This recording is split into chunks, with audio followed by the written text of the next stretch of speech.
first day of school, I'm just standing there.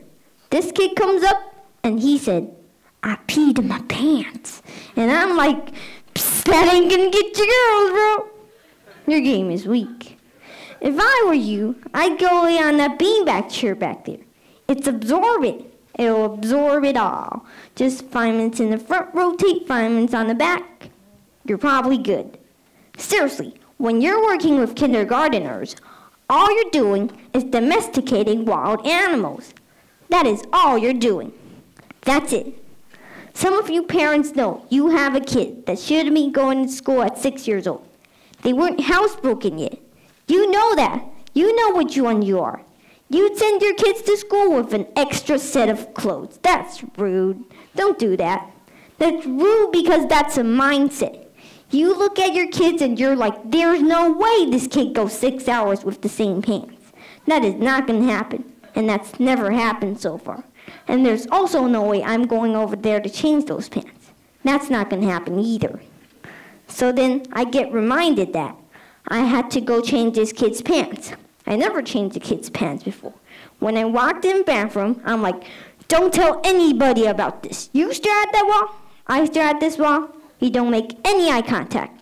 That's what we're doing right now. No side-eye either, weirdo. So then I'm like, grab the side of his sweats and like pulling them down. And as soon as they get like mid-thigh level, this monster throws his hands above his head, starts leaning into it like, there we go, yes, swing it. What are you doing, Magic Mike? Are you kidding me right now? I need to go burn my eyes on my head. This is ridiculous. I'm writing my name on the whiteboard. I wrote Mr. I got to the first letter of my first name, B. And this kid in the back of the room just goes, yo, what's up, Mr. Butt Nugget? Just screaming that on me. He screamed Butt Nugget at me in a room full of 6 years old. What am I going to close on? Because Butt Nuggets is hilarious, and you cannot discipline a kid while you're laughing. That doesn't happen. They know they beat you. I was at the whiteboard just trying to hold it together, just going, don't laugh, it shows weakness. These monsters feed on weakness. I was like, oh, okay, all right, okay. Well,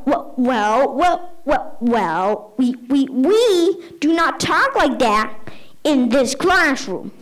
And this kid just confidently leans back and goes, really? Why not? But it's not a bad word, and neither is nugget. Dang it. How are you now going to throw a logical argument back at me? Ridiculous. One day this kid goes, yo, Mr. B, why are you so sweaty right now? Thank you. Appreciate that one. Thanks. Yeah. Good question. I'm having what's called an anxiety attack right now. That's what's happening right now. Yeah.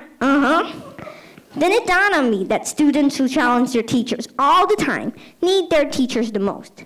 That's when I decided to quit teaching, because this is the hardest job you'll ever love. Thank you.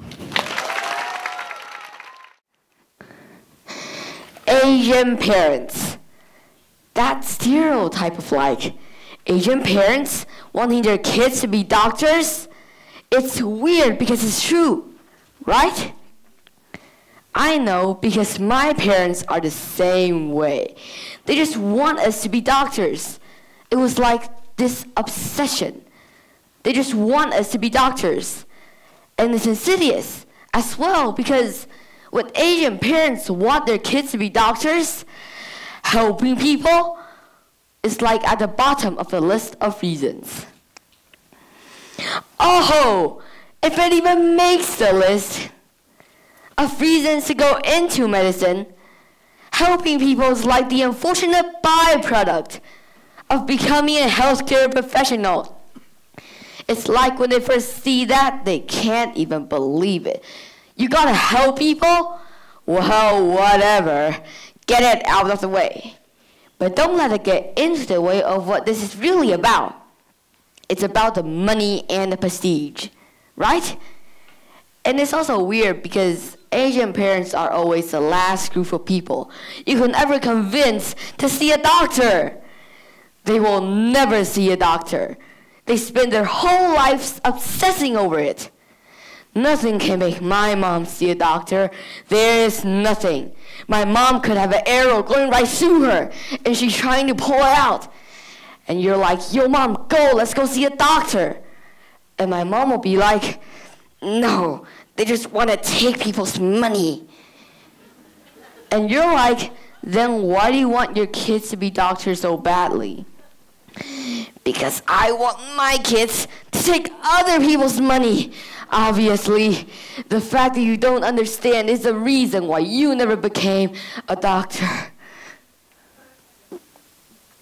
Chinese people love money so much. We have a god of money, 财神爷. We pray him for more money. Every day we go, hey, god of money, give us more money.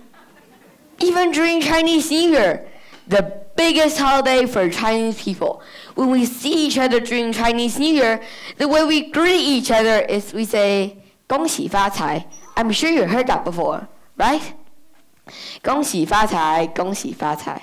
恭喜发财 means hope you get rich. That's not Happy New Year. You see how we Chinese people love money? Thank you. It's a funny thing about mothers and fathers. Even when their own child is the most disgusting little blister you could ever imagine, they still think that he or she is wonderful. Some parents go further.